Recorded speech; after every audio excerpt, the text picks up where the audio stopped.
Sa sektor ng agrikultura, ang tamang puhunan ang susi sa pag-unlad. Bilang pinakamalaking government-owned bank, layunin nitong protektahan ang kabuhayan ng ating mga magsasaka.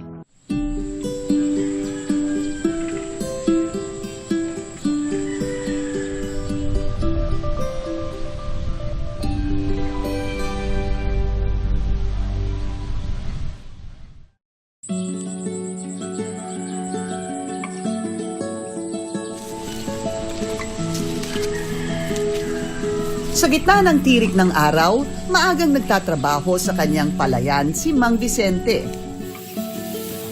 Hindi alintana ang pagod dahil ang bawat butil ng bigas tila katumbas ng ginto. Ito na kasi ang kanyang kabuhayan at pinagkukunan ng pantustos sa kanyang pamilya sa loob ng 40 taon. Dati, halos maliliit pa yung mga anak ko, lahat ng trabaho sa akin, yun doon halos wala akong pahinga. Kung pwede nga lang akong gawin kong araw ang gabi, gagawin ko. Yun ang pinakamalaking hamon sa akin nung maliliit pa yung anak ko. Kadalasan, hindi raw sapat ang kinikita ni Mang Vicente sa pagsasaka. Kaya naman dala ng kakapusan, napipilitan si Mang Vicente na mangutang kahit pa nga napakalaki ng interes o tubo. Halimbawa, nakaano ako sa 5-6, hindi ka pwedeng hindi maghulog doon kasi anuin ako. Dito sa mga kamag-anak ko minsan, kung may alam akong kung sino ang may ano dyan, minsan nangihiram muna ako, abono ko doon sa 5-6 ko para hindi lang masira ang pangalan ko sa pinagkatangan ko.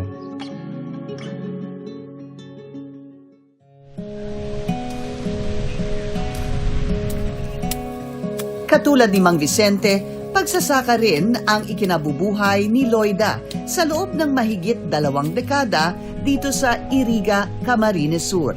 At hindi nalalayo ang kanilang kwento dahil sa lahat ng kanilang hirap sa pagtatanim ay palaging kinakapos pa rin. Nangungutang kami sa tao, yung mga may mga pera. Tapos pag halimbawa, katulad nung nakaani kami, nakadami-dami kami, ibinayad lang sa utang.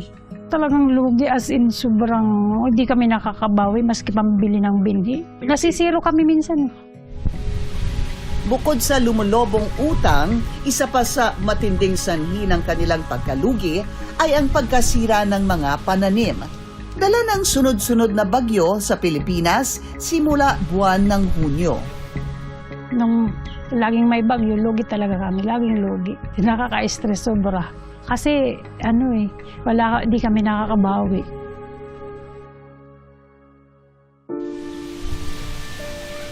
Sa isang bansa gaya ng Pilipinas kung saan bigas ang pangunahing pagkain at pananim, kailangan ng mas maigting na programa para sa ating mga magsasaka para hindi mapilitang kumapit ang ilan sa sistemang lalong naglulubog sa kanila.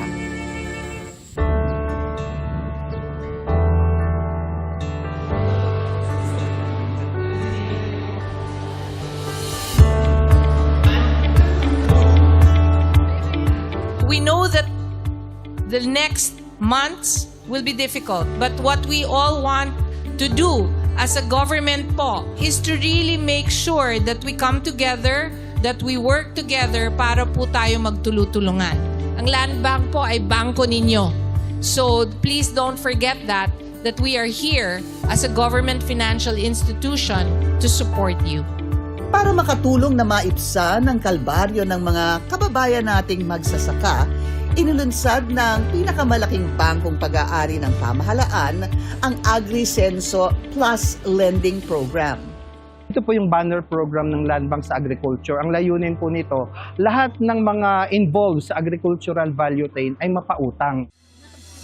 Layunin itong makapaghatid ng mas malawak at abot-kayang credit assistance para sa mga maliliit na magsasaka at mangingisda at iba pang kasama sa agricultural value chain. Dito sa AgriSenso Plus na nagawa ng Land Bank pababain yung interest rate up to 3% per annum. So ibig sabihin, 0.25% per month. So ganun siya kababa. On top of that, nakapagbigay kami ng free credit life insurance, free life insurance, and then may free training and capacity building.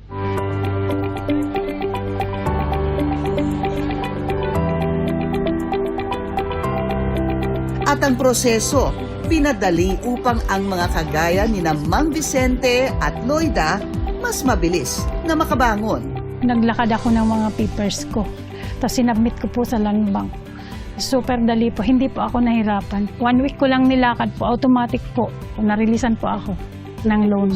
Maganda po kasi napakababa ng interest. O, tapos sila na ang napasok sa insurance. Kaya in case may kalamidad, yung ibang gastusin na ibabalik naman sa gawa ng crop insurance. Ang bawat sektor ay dapat magtulungan para sa ikabubuti ng ating mga magsasaka. Sa bawat butil ng bigas, bawat gulay, bawat huli at bawat ani, nakataya ang kabuhayan at kinabukasan ng bawat Pilipino. Kaya naman ang pagtulong at pag-alalay sa kanila ay pagprotekta rin sa sambayanan.